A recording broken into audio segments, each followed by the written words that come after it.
Record on computer. Here we go. Welcome, everyone. I'm Brother Doug, and I'm with my sister Marie, our sister Sadie, our sister Sally, and our brother Dennis. So we're the Awakened by Yahuwah Fellowship Group in Yahuwah Almighty Yahushua Messiah. And so we're going to be doing a study today called The Differences, the book of Zephaniah. Zephaniah was a prophet, which Christianity would claim he was just a quote-unquote minor prophet or whatever, just because he has a short book, but he's not minor. I can tell you right now, this is a pretty interesting prophetic book. When you read through the whole book of Zephaniah, it ties into end-time stuff, just like every prophet does, pretty much. All the Old Testament prophets tie in with Revelations. But anyway, this is going to be today. We're going to be doing a study about the differences between the Septuagint of Zephaniah and the Masoretic text, which is the Old Testament of your modern Bibles, are the Masoretic text, because just a little history lesson. The Protestant reformers trusted in the Jews for the Old Testament. It's pretty much what happened.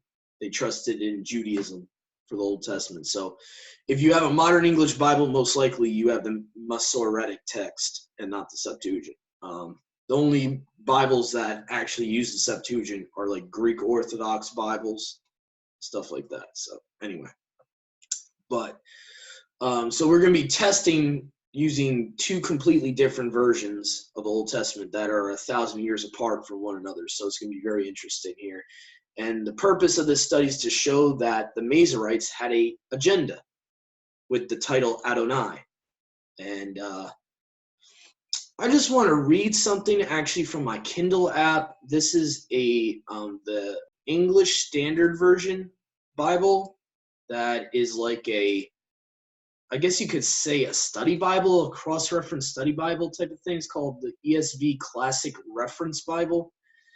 And this is free off of Amazon. They actually give it to you for free if you have the Kindle app for your phone, tablet, or computer. And it says in their introduction, mind you, translation of specialized terms. In the translation of the biblical terms referring to Elohim, the ESV takes great care to convey the specific nuances of meaning of the original Hebrew and Greek words. First, concerning terms that refer to Elohim in the Old Testament, Elohim, the maker of heaven and earth, introduced himself to the people of Yasharal with a special personal name. Hello. The consonants for which are YHWH, or us in our group, we actually more go by the YHUH version of the Tetragrammaton. We go by Yahuwah, not Yahweh. See Exodus 3:14-15. So they're giving you the first instance where Yahuwah actually gives his name to Moses. Okay, they want to say that the exact pronunciation is uncertain, but that's a whole nother topic for a whole nother day. That's false. The word Yahuwah, they would normally read the Hebrew word Adonai. Okay, so basically the reason you have Adonai in the Masoretic text constantly replacing Yahuwah's name, it was a Jewish tradition. It was a tradition to hide the Father's name. So just like for a short answer, I mean, they got a whole explanation here. So I would recommend, if you have Kindle, get this reference Bible. This is a great way to show to Christians or Jews or anyone that this is not acceptable to the Father. This is wrong. This is called adding and taking away from, to be more specific, taking away from his word, actually. So anyway, I just wanted to show that. And I mean, now I'm going to go back for my shared screen here. I also want to share a link for those that maybe have not, and whoops, we're not even on the live yet. Let me just do that real quick. Sorry for everyone that's going to be listening to a little extra recording here on the YouTube version, but I want to make sure that we actually have the live going too. So let me just copy and paste this real quick. It'll be real quick. Okay, so go back to Chrome browser, paste, go live. There we go. All right.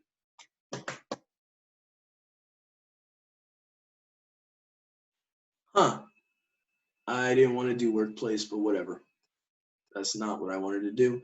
Anyway, whatever. So we'll just have a regular recording. Never mind. Facebook's being stupid today. All right. Here we go. So we're gonna go. One of our recent uploads, which I believe it was Amos. I might have had the actual link up there to where Adonai actually comes from. Adonai just doesn't mean master, someone's master or lord. It's actually a lot more devious than you think. Okay, so let's open up this link here, phoenicia.org, Adonis. Okay, comes from the Greek deity Adonis. And just FYI, what happened was during the Hellenization period, you had basically a lot of Yahudim and you know whoever were in the land at that time of the 12 tribes were adopting pagan Greek thought and deities. So Adonis actually goes back to Baal, Nimrod, Apollo. Okay. Adonis is a young fertility deity, a comely youth beloved by Astarte, Easter. Okay.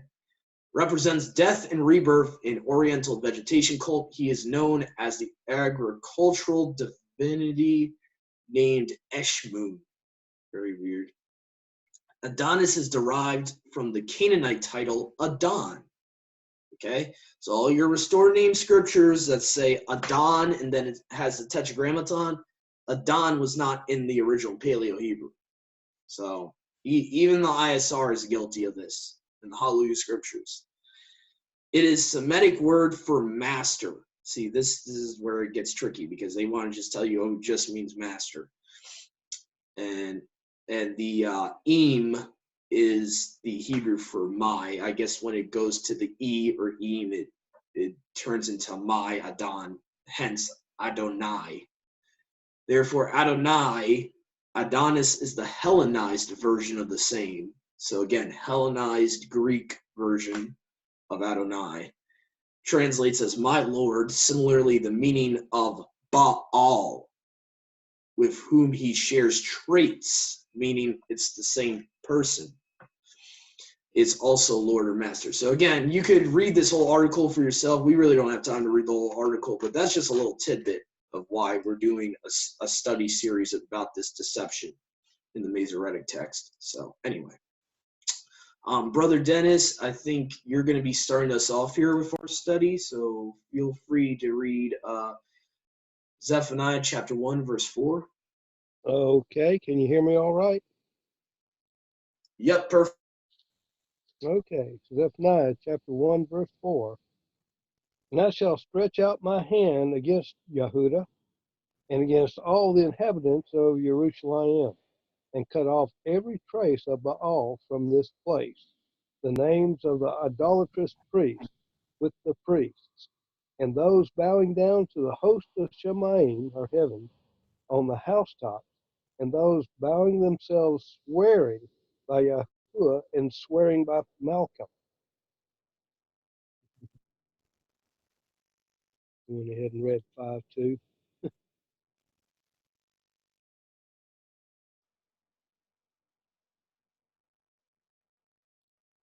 I think we have someone else reading verse 5, so no, that's fine. Yeah, because there was a comma and it actually continued in verse 5. Oh, okay. That's why. All right. That's no problem. So the main difference I see here from the Brenton's English Septuagint here is I will remove the names of Baal out of this place, which historically speaking is true. There's multiple names of the singular Baal. He has many different names. And the names of the priests. So that's the main difference. There's no Malcolm mentioned, and it's talking about the names of the priests and the names of Baal. Maybe Milcom was like, it was a shared name between a pagan deity and possibly the priests were calling themselves after Milcom. Maybe that's why. I don't know. Very weird. The Septuagint says the names of the priests and the names of Baal out of this place. So again, it's Yahuwah's going to remove all that. And let's see here, Sister Sally. If you want, you can reiterate verse 5 here for us. Sister Sally? I was unmuting. Sorry. No, it's okay. Chapter 1, verse 5. And those bowing down to the host of the heavens on the housetops, and those bowing themselves, swearing by Yahuwah and swearing by Malcolm.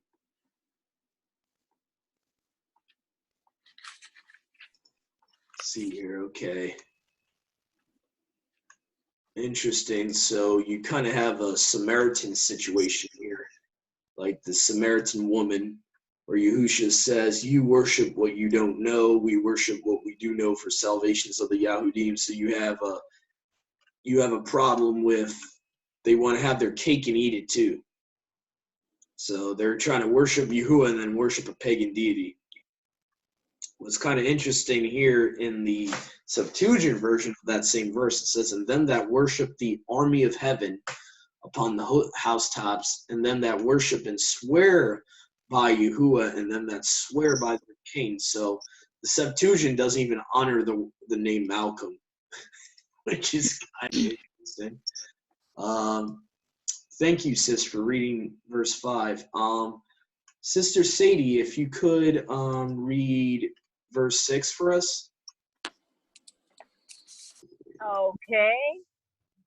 And then that are turned back from Yahuwah, and those that have not sought Yahuwah nor inquire of him.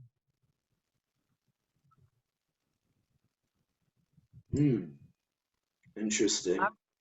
I'm reading out of the Hebrew Roots Bible. Nice. Okay. All right. Yep. So let's see what's the main difference here. And them that turn aside from Yahuwah, and them that seek not Yahuwah, them that cleave not to Yahuwah. Yeah, I don't know why I put down verse 6. There's not much of a difference there. I don't know. I have to scratch that one off. Okay. I know. Hold on. There's one more kurios in that verse where there's no Yahuwah at the end. Okay, yeah. Nor inquired for him. Yes. The Septuagint has the Lord again at the end of that verse. So it's actually supposed to say, "them that cleave not to Yahuwah." Okay, there's the difference. So there's an omission right there of there should be a all caps Lord at the end there. And for whatever reason, the Masoretic decided to only have Yahuwah in this portion, that portion twice. And then at the end, it just says, "nor inquired." And actually, "for him" is not even in the Hebrew. So it just says, "nor inquired," and then it stops. So the English words "for him" have no Strong's, Hebrew Strong's there. So that's been added in by King Jimmy. So that Lowercase as well. Yeah, let's see here. The all caps, well, they do have it in both all caps there. Yeah, that I don't think that's the problem, but they put the him instead of Yahuwah there. According to the Septuagint, there should be Yahuwah a third time. So yeah, that's the major difference. You have an omission of the Father's name there, completely omitted, not just substituted with the Lord. You have it like completely taken out. Let's see here. Sister Marissa, if you could possibly read verse 7.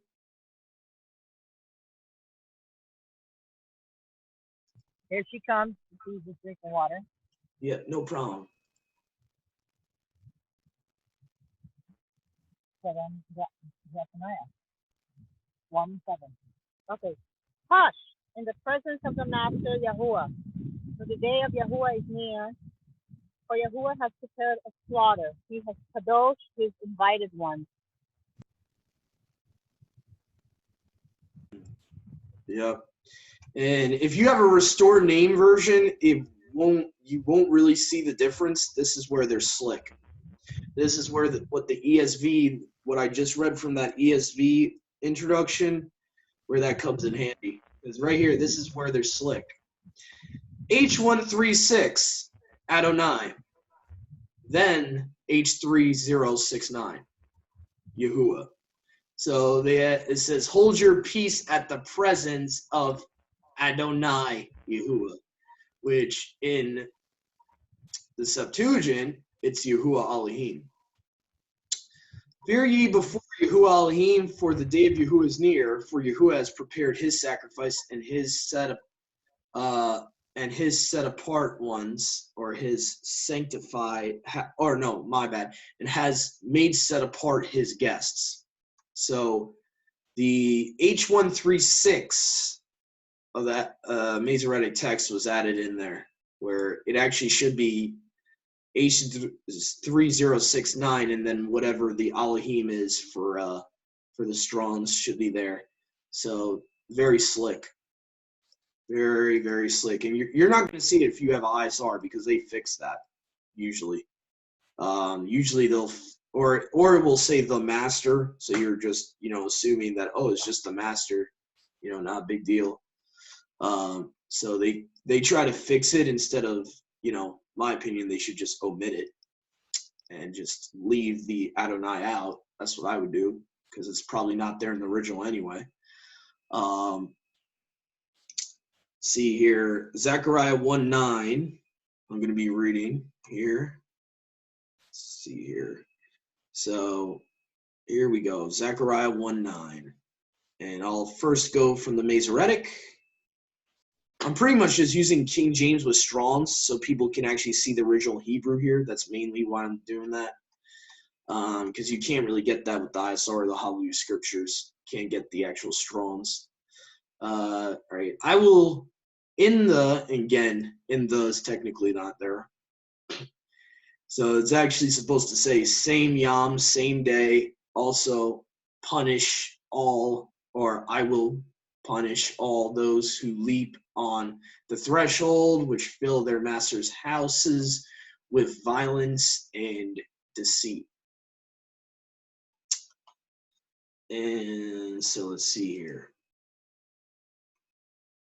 Wow. Yeah, that's a big difference. And no mention of the Father there in the Masoretic, but it's mentioned in the Septuagint.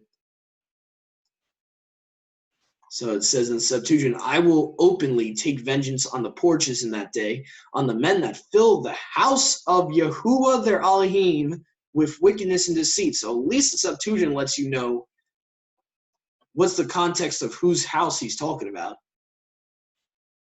rather than their master's houses. Oh, here we go, master. Yeah, master, Adonai. So technically they're calling Yahuwah's house Adonai's house, which I kind of find it funny, because that's what Christianity wants to say the church means, is house of the Lord. I kind of find that funny in a way, because that's kind of true in a way. The house of Baal. So, but anyway. Let's see here. Zephaniah chapter 1, verse 10. Brother Dennis. Brother, can I read what this one says first? Yeah, sure. On this translation, again, the Hebrew roots, it says, you said 1:9. Then said I, O my Lord, lowercase, what are these? And the angel that talked with me said unto me, I will show you what these be. It didn't sound like anything you read. Yeah, where are they getting that from? The Hebraic? Is that the Hebraic Roots Bible? Yeah. Let me see here. I think you're on the wrong verse, because I have that on my eSword and it translates almost the same way. Are you sure you're at Zephaniah 1:9? No, I'm not. Sorry, brother. Oh, it's okay. Zechariah. Yeah. Zephaniah is the book we're on. Yeah, the Hebraic Roots Bible should say, "I will punish all those who leap on the threshold, Yes. who fill their houses with violence and deceit." So it's pretty much the same. And master there is actually Adonai. They're very slick. They're very Right. the Masoretes actually, they kind of hide it. Well, the English translators actually hide it by actually translating it as master's house. So that's H136 in the Strong's Concordance, or no, H113, Adon, the prefix, Adon. So again, Adonis, Adonai. So this, and instead of that, the Septuagint says the house of Yahuwah Elohim. So I found that interesting. So Yeah. see here. Brother Dennis, if you could read the next verse. Okay, chapter 1, verse 10. And on that day there shall be, declares Yahuwah, the sound of a cry from the fish gate, and of the howling from the second quarter, and of a great crashing from the hills.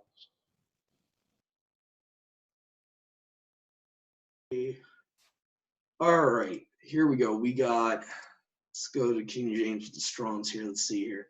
And it shall come in that day, says H3068, so that's Yahuwah there. Shall be the noise of the city from the fish gate, and the howling from the second, and a great crashing from the hills. Okay. And there shall be in that day, says Yahuwah, sound cry from the gate of men slain, and howling the second gate, and a great crashing from the hills. Don't see much of a difference there. Let's see here. Zephaniah 1:10. Yeah, I think I messed up there. I might have meant to cite the next verse or something, because see here. Yeah, my bad, bro. It's verse 11. So it says here, "Howl ye inhabitants of Maktesh, for all the merchant people are cut down, and all they that bear silver are cut off." So Maktesh. The Septuagint says, "Lament ye that inhabit a city that has been broken down, for all the people has become like Canaan, and all that were exalted by silver have been utterly destroyed." So it's kind of interesting. Yahuwah is comparing his people in the Septuagint. He's comparing his own people to the people of Canaan, the Canaanites. So it's very interesting to me. My bad about that, Brother Dennis. That was my fault, though. That was definitely my fault. It was supposed to be verse 11. So I'll have to change that real quick. Make sure that whoever wants this document, I fix that. Let's see here, save that. All right, Sister Marissa, if you could possibly read verse 12. Hey, brother, as you were saying that word, Canaanite, would you consider that, if we like kind of wrap it into our time right now, would that be Babylon? Yes. Could be California. Well, they're similar to the Babylonians. I mean, the Canaanites pretty much. The Canaanites were worshiping a lot of the post-flood giants, because they themselves were giants. They were from the Persian Canaan. So they worship their own people as mighty ones. So in a way, yeah, I mean, if you look at Hollywood, we're worshiping people as mighty ones. So in a way, that's called euhemerism, is what it's called. You're worshiping someone that is not worthy of worship, a normal mortal, as a deity. And there's a term for it called euhemerism, and or the idea that the giants of old, the heroes of ancient times, were deified by the pagan nations, is called euhemerism. So yeah, in that way, we've kind of followed the Canaanite theology in a way, because we're idolizing celebrities.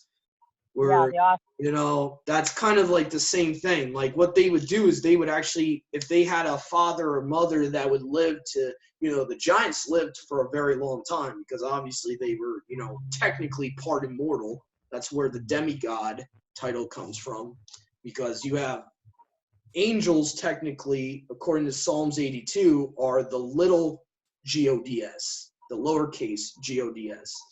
So you have part gods technically and part mortal, and that's probably where Greek mythology gets the phrase demigod. The children of Poseidon were demigods. The children of Zeus were demigods, and so on and so forth. So that's probably where that comes from. And they would worship their own family members. They looked at the Titans that would live almost forever. They would almost start thinking of them as a god because they're almost immortal in their own twisted mind. They would look at it as like, well, my dad is like immortal, so he must be a god. And they would start worshiping these giants, the offspring. Originally, the giants were the offspring of the Watchers, and and so on and so forth. After the flood, the giants begot other giants from Canaan's lineage, and so on and so forth. So the Canaanites probably worshiped their own people as gods, pretty much, to put it in layman's terms. They worshipped just abominations as mighty ones. And in a way, we're doing the same way with Hollywood. We're kind of doing the same way. We're worshiping someone that's immortal as a mighty one. And What, brother, like the statue of the what's it called? Statues, that big statue they have when they do the Grammys, silver. the Oscar. Yeah, Oscar. Like Stephen Colbert made a little joke about it. You can find that clip online. He made a joke about it. He actually called the audience Babylon. He's like, bow before your God, Babylon. Like joking around, but he's just kind of doing the whole breaking the fourth wall, they call it in pro wrestling, like little wink wink. Kind of saying something he shouldn't be saying and making it into a joke. And but yeah, they all laughed like he was joking around, but like he was supposed to play the part of someone that believes what we believe. Like, you guys need to stop idolizing, stop worshiping a image, a graven image, an idol. And so yeah, but I mean, yeah, that all goes back to pagan stuff, the Oscars. I forget who put a video up about that, but anyway, not to get on too much of a tangent, but that's look that for yourselves about where the Oscar statue comes from and all that. So anyway, Sister Marissa, can you read verse 12 for us? Yeah. Okay, so and at that time it shall be that I search Jerusalem with lambs and punish the men who are settled in their bread, who say in their hearts, Yahuwah does no good, nor does he evil. Good. All right, so let me just reiterate what you just read from, just in case, because I noticed Sadie had a lot of background noise going on there, so let me just help her out here, help people hear what you just read. And it came to pass that at that time I will search Jerusalem with candles and punish the men that are settled on their lees, that say in their heart, Yahuwah will not tube. Actually, do is not even there. Neither will he do evil. And let's see, it says in the Septuagint, it shall come to pass in that day, I will search Jerusalem with a candle and take vengeance on the men that despise the things committed to them. What was the things committed to them in context? Oh, I don't know, the Torah? But they say in their hearts, Yahuwah will not do any to, neither will he do any evil. And that's a pretty bold statement. They're likening Yahuwah to what Jeremiah 10 says about the gods of the heathen. Because Jeremiah 10, if you go to Jeremiah 10, it says, do not fear them, talking about the graven images, false gods, because they can't do good or evil. Okay? So here we go. Jeremiah 10:5. And they will set them up that they may not move. It is worked silver. They will not walk. It is forged silver. They must certainly be born, meaning they got to be nailed to the ground to not move. For they cannot ride of themselves. Fear them not, for they cannot do any evil, and there is no tube in them. So this is very blasphemic, what they're saying here. To liken Yahuwah to what Jeremiah 10 is talking about.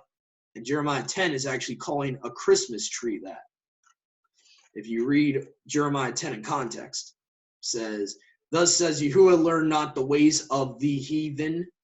Okay, having a Christmas tree in your home is ways of the heathen. Be not alarmed at the signs of the sky, talking about do not worship the signs of the heaven. Do not worship the angels. Do not worship the moon, the sun, which Yahuwah actually gave to the heathen. He allowed the heathen to be he gave them into a reprobate mind. For the custom of the nations are vain. It is a tree cut out of the forest, the work of a carpenter, or a molten image. So they're likening Yahuwah to a molten image in Zephaniah. Very evil. They're very evil, and it's very ignorant to be doing that, to be likening Yahuwah to a graven image. In verse 12 of chapter 1, which the Septuagint actually has there, that they despised his Torah, and they don't fear Yahuwah. They think he can't do any tube or evil. So Zephaniah chapter 1, verse 14.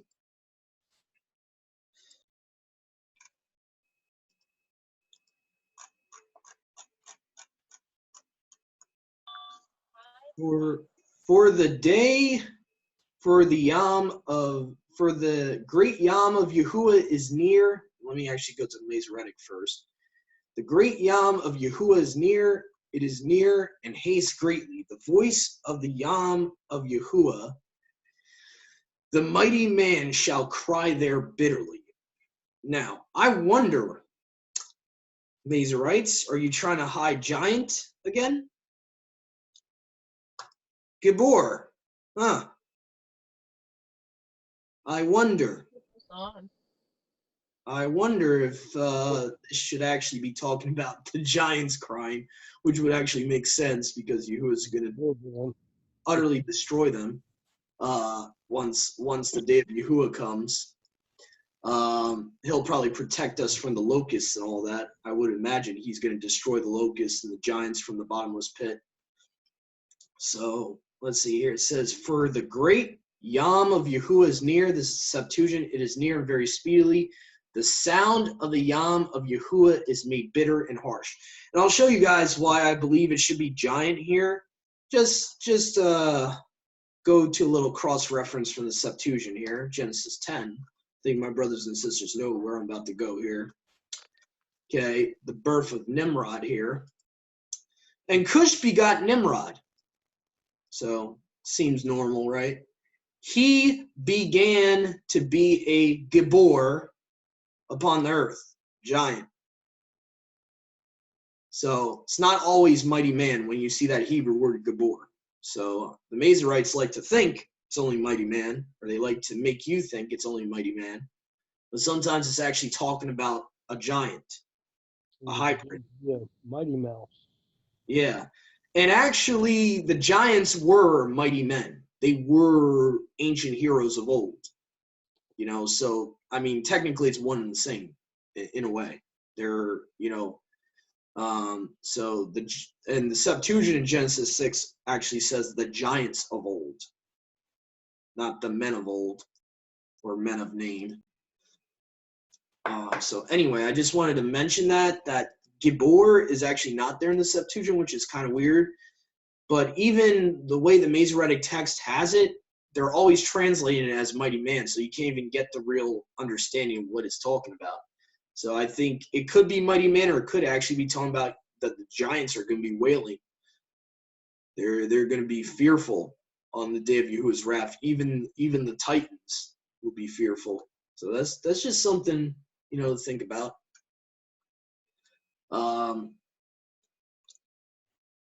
See, Genesis chapter 2, verse 1, Sister Sally.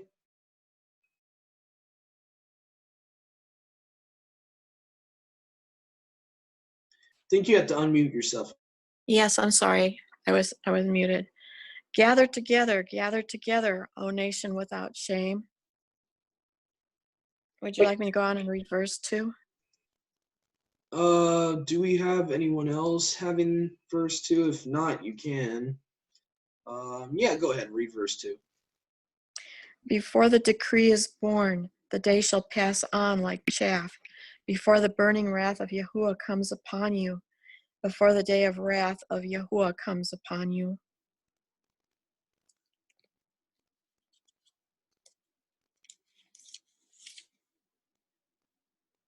See here, I'm trying to think here why I had the Masoretic, why I had that verse circled. Let's see here, desired. Oh, not desired.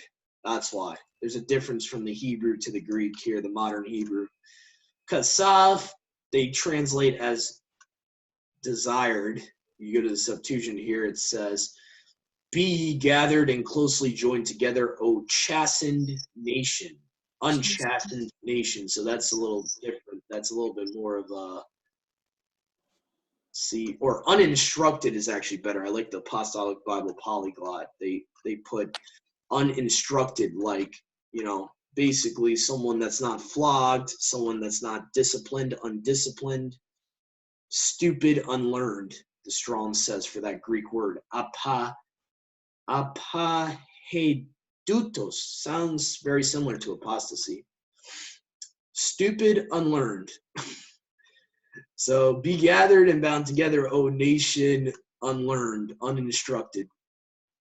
So yeah, that's the little difference there, which is kind of weird. It's like two completely different contexts. So it's kind of interesting. And then if we go to the second verse, which Sister Sally just read, before the decree brought forth, before the yom pass as the chaff, before the fierce anger of Yahuwah come upon you, before the yam of Yahuwah's anger come upon you. Okay, let's see if there's any difference there. Before you become as the flower that passes away. It sounds a little bit more specific, kind of reminds me of the book of 2 Peter there. Before the anger of Yahuwah comes upon you, before the day of the wrath of Yahuwah comes upon you. And so, here we go. And actually, I want to find that that cross-reference really quick, just very quick. The flower fades, but the word of our remains forever. There we go. That's the one I was looking for. Isaiah 40, verse 8. And just to show that there's a little connection I see here with the Septuagint Zephaniah 2:2 with Isaiah 40, verse 8. The grass withers and the flower fades, but the word of our Elohim abides forever.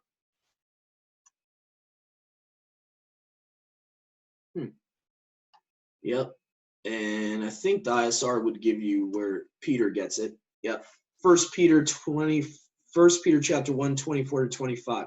Because all flesh is as grass, and all the esteem of man as the flower of grass. This is probably why Zephaniah says that in Zephaniah 2:2. The grass withers and the flower falls away. So anyway, I just wanted to read that from 1 Peter 24 to 25, which actually more correctly, his real name is Kapha. Peter, from what I've researched, is the suffix of Jupiter. So again, you have stupid Baal getting his way into the scriptures. But anyway, so his actual name is Kapha or Kapha, however you want to pronounce it, for the apostle that's commonly called Peter. And actually his original name was Simon or Shimeon. So let me see here. Let's go back to the study, though. I don't want to go on a tangent here. Let's see here. Let's go back to where it left off. So actually, I'm going to be up next with chapter 2, verse 6. We're almost done with Zephaniah here. All right. So chapter 2, verse 6. Zephaniah 2, 6. Okay, so the Masoretic says here, and the sea coast shall be dwellings, cottages. My screen sharing just screwed up. Hold on a second. And the sea coast shall be dwellings, cottages for shepherds, and folds for flocks. So let's see here. Interesting. Instead of sea coast here, you have, and Crete shall be a pasture of flocks and a fold of sheep. Just a little history, a little bit of history I know about. Crete supposedly was the place where you had the giants of old settled. According to Plato, the Greek philosopher, which wrote about the lost city of Atlantis and all that, he talks about Crete and the pillars of Hercules and all that. So I would recommend anyone that wants more info about that, you could research it for yourself. Just look up Crete. Type in Crete Greek mythology on Google. You'll find tons of stuff.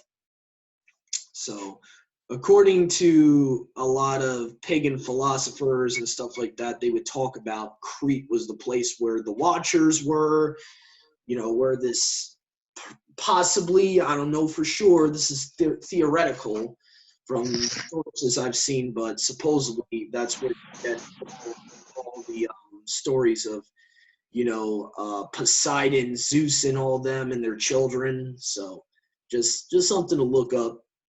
But anyway, I think the context of this also, how it connects with the giants of old, Genesis 6, or even the giants after the flood, would be the verse prior here. It says, "Woe to them that dwell on the border of the sea, neighbors of the Cretans."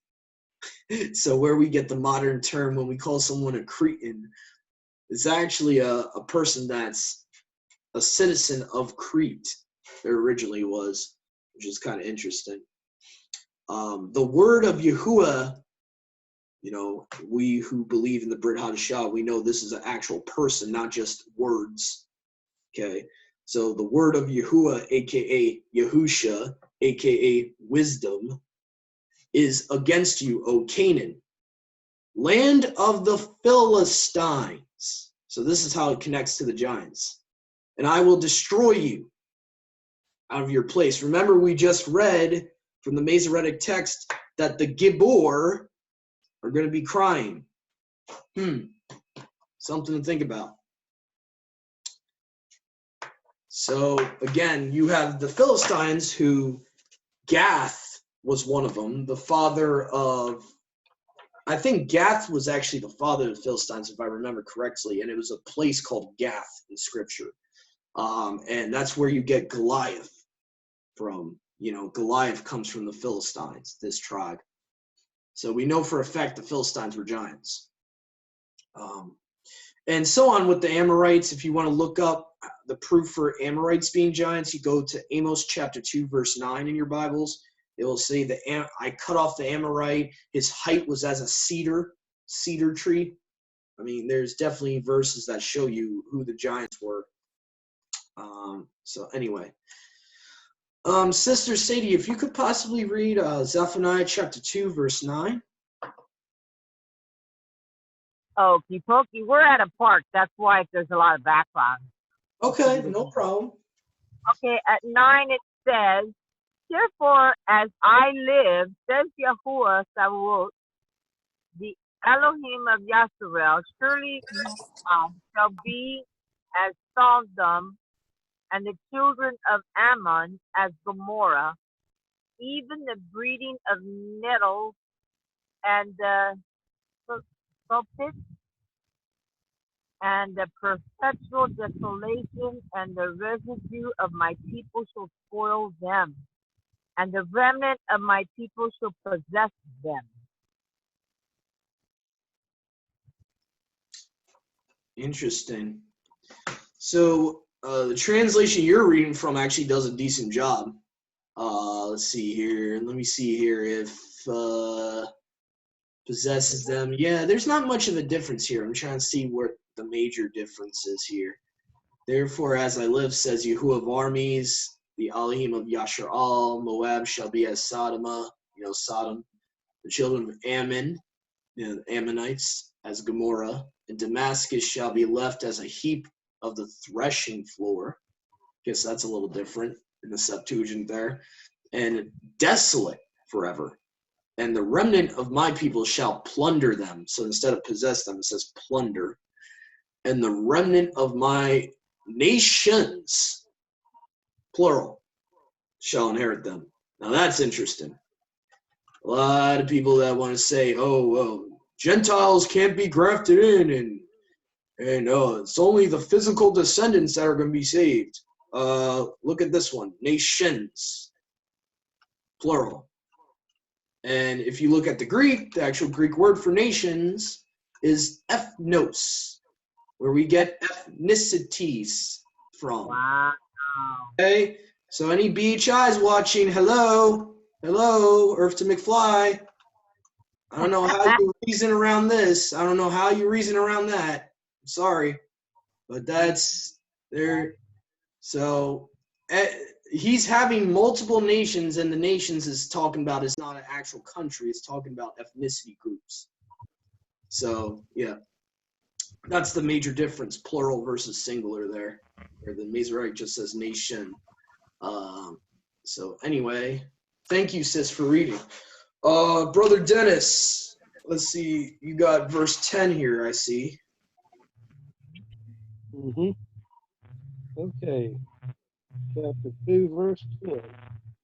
This is what they get for their pride, because they have reproached the exalted and exalted themselves against the people of Yahuwah, of hosts or armies.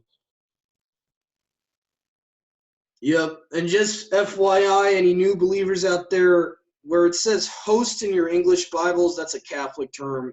It's supposed to be armies. It's supposed to be talking about the angelic armies that he's in charge of, that Yahuwah is in charge of. That's what Sabaoth means. Military armies. So that's the actual definition of Sabaoth. So sometimes you'll see differences, like my brother Dennis just read in verse 10 here.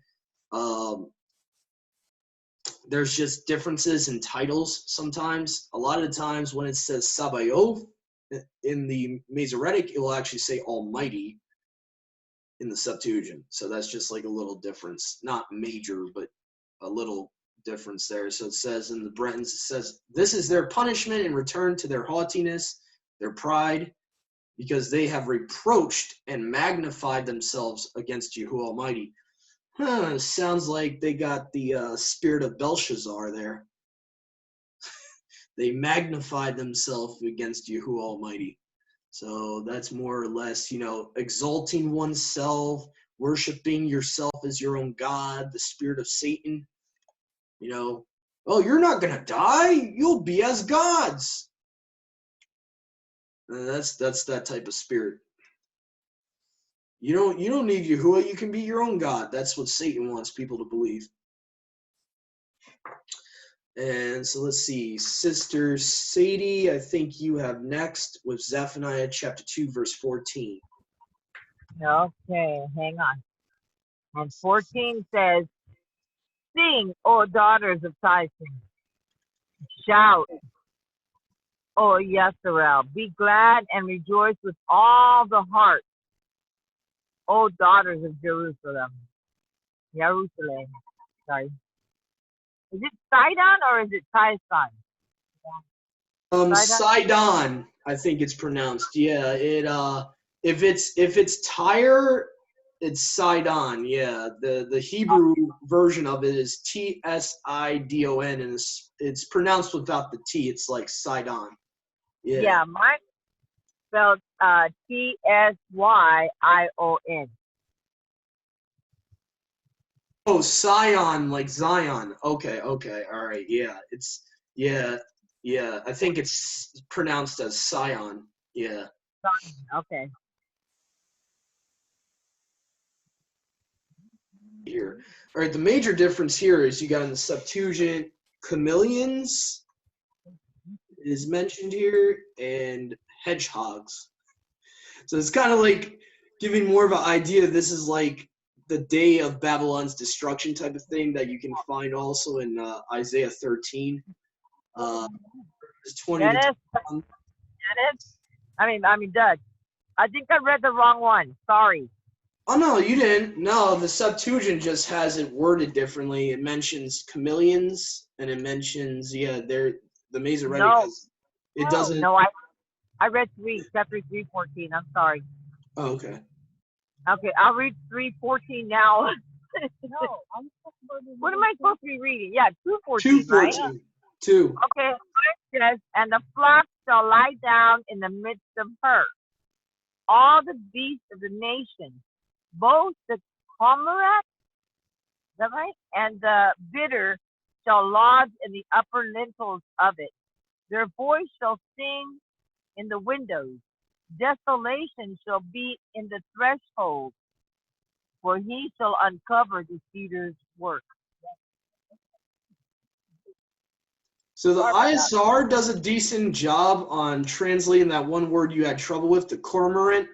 They translate as pelican in the ISR, so they do it a little bit better there. Still kind of confusing the way the Masoretic has it. Septuagint says, and the flocks and all the wild beasts of the land and the chameleons shall feed in the midst thereof, and hedgehogs shall lodge in the ceilings. Yeah. This is definitely talking about the destruction of Babylon. If you read Isaiah 13, it's almost like exactly the same thing. It talks about hedgehogs in the Septuagint. Shall lodge in the ceilings, therefore, and the wild beast shall cry in the breaches thereof, and ravens in her porches, whereas her loftiness was as a cedar. So, wow, it's comparing her to a giant. That's kind of interesting. Her loftiness, her height was as a giant, maybe metaphorically saying that whoever I think it's talking about Nineveh. Yeah, that's the context, Nineveh and Assyria. So what's a hedgehog? Hedgehog, hedgehog, let me see if I can get a picture of that from Google. Hedgehogs we actually have now. They're like normal little, kind of like beavers, I guess. They kind of look like beavers. Let me see if I can get a hedgehog. Hedgehog. I don't even know how would they even, they could fit in a ceiling. Okay, yeah. Yeah, those are gonna be in the ceilings. So it's basically talking about a desolate place where you're gonna have rodents in the ceilings, and chameleons are gonna be dwelling there, like lizards. Chameleon is like a lizard. It's kind of a chameleon's like a bigger gecko, is what a chameleon is. Yeah, you're gonna have chameleons there. So you're gonna have reptiles there. You're gonna have rodents there. So yeah, this is talking about the destruction of Nineveh, Assyria, which actually Assyria is technically the same land. It was part of Shinar, aka Babylon. So it makes sense that he's talking about this. If you go to Isaiah, I think it perfectly blends with Isaiah 13:20-21 in the Septuagint. It says, "It shall never be inhabited, neither shall any enter into it for many generations, neither shall the Arabians pass through it, nor shall shepherds at all rest in it. But wild beasts shall rest there, and the houses shall be filled with howling, and monsters shall rest there. Devils, demons shall dance there, and satyrs shall dwell there, and hedgehogs shall make their nests." See? Hedgehogs. So it's actually talking about the same event. Isaiah and Zephaniah, those two prophets actually are mirroring one another in these chapters. So I would make a note of that. Isaiah 13 in the Septuagint mirrors Zephaniah chapter 2, pretty much. And so they will make their nests in their houses. It will come soon and will not tarry. This is the same chapter in Isaiah 13 in the Septuagint that talks about, says in verse 3 up here, "I give command and I bring them. Giants are coming to fulfill my wrath, rejoicing at the same time and insulting." So this would be around the time that the bottomless pit's going to open up, Apollion's going to come through, and all that, and you're going to have the giants coming back, and they're going to start destroying the wicked. Yahuwah's probably going to use them for the wicked. He's going to use them to fulfill his purpose. And so yeah. But Isaiah 13 in the Septuagint perfectly blends with what we just read in Zephaniah chapter 2. So that's good to take note of. I might even put that as a note here where you just read. See here, put in parentheses. Isaiah 13, 21 to 22, and also verse 3 in the LXX. There we go. So that perfectly correlates with that. We're almost done here. I'm going to be reading chapter 4. We're going to go to chapter 3 now, Zephaniah. I'm going to read verse 4, which also connects with Ezekiel 22:6. I'll show you why. This in the Septuagint, it connects to it because of the wording. Let me see here. Zephaniah 3, verse 4, which says, "Her prophets are light and scornful men. Her priests profane the set-apart things and sinfully transgress the law." That's the Septuagint there. The Masoretic says, "Her prophets, light, treacherous persons. Her priests have polluted the set-apart place. They have done violence to the law." So set-apart things in the Septuagint versus set-apart place. And if you go to Ezekiel 22:6, this has the same wording as the Septuagint does, set-apart things. Says Ezekiel 22:26, "Her priests also have set at naught my law and profaned my set-apart things. They have not distinguished between set-apart and profane, nor have they distinguished between unclean and clean, and have hid their eyes from my Sabbaths. I was profaned in the midst of them." The biggest culprit for this that I can think of today, the biggest religion that is the culprit for this would be the Catholic Church, Catholicism. They have not distinguished. They have mixed set apart with profane. They have mixed the true worship of Yahuwah and belief of the Messiah, the Messianic New Testament belief, with paganism.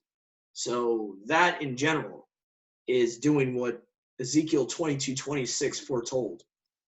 So, and who knows, back in their day, they might have been doing what the Catholics were doing.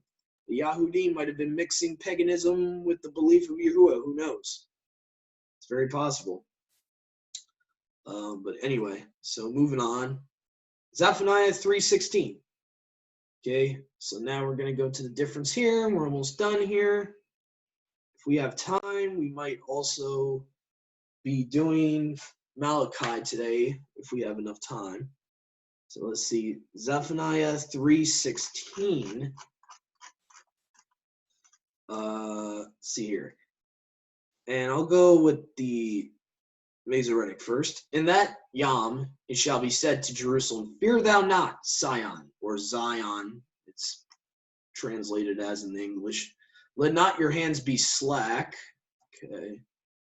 "At that time Yahuwah shall say to Jerusalem, Be of two courage, Sion, let not your hands be slack." Okay, so what's the difference here? We got, no mention of Yahuwah there. That's the main difference. And hold on a sec. All right, so now we are going to be going to the last cross-reference we have here, and I'm going to try to finish it off here. Zephaniah chapter 3, verse 20 says, actually, Marissa's going to lead us off. All right, Marissa, could you read chapter 3, verse 20?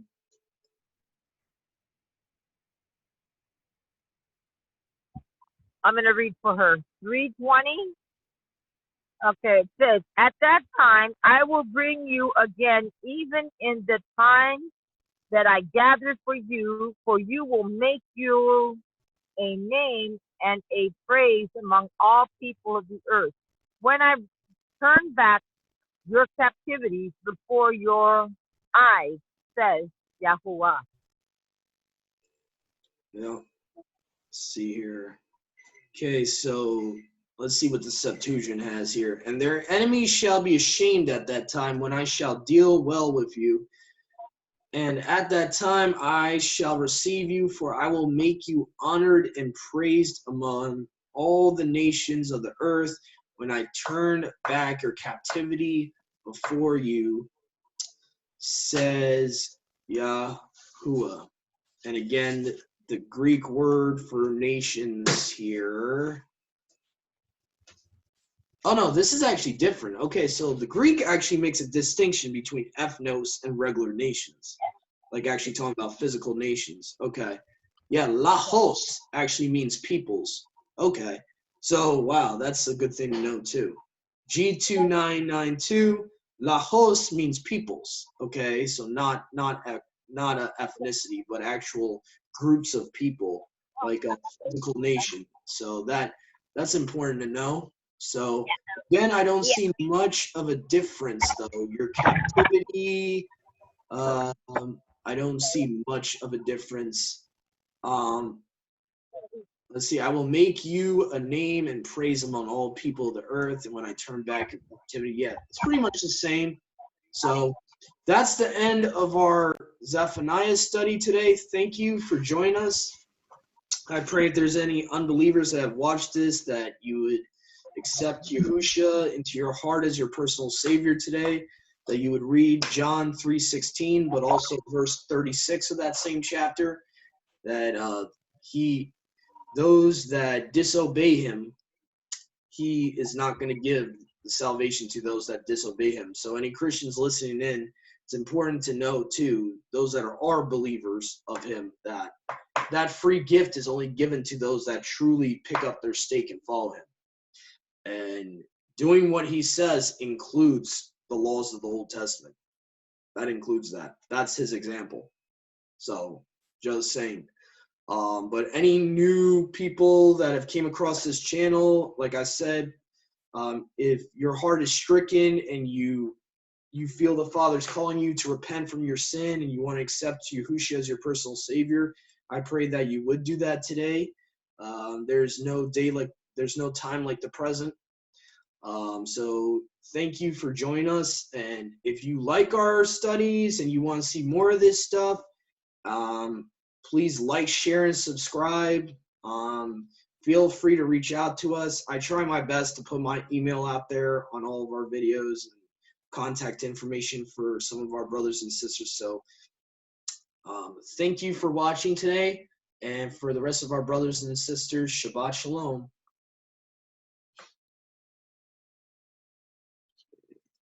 Shabbat shalom.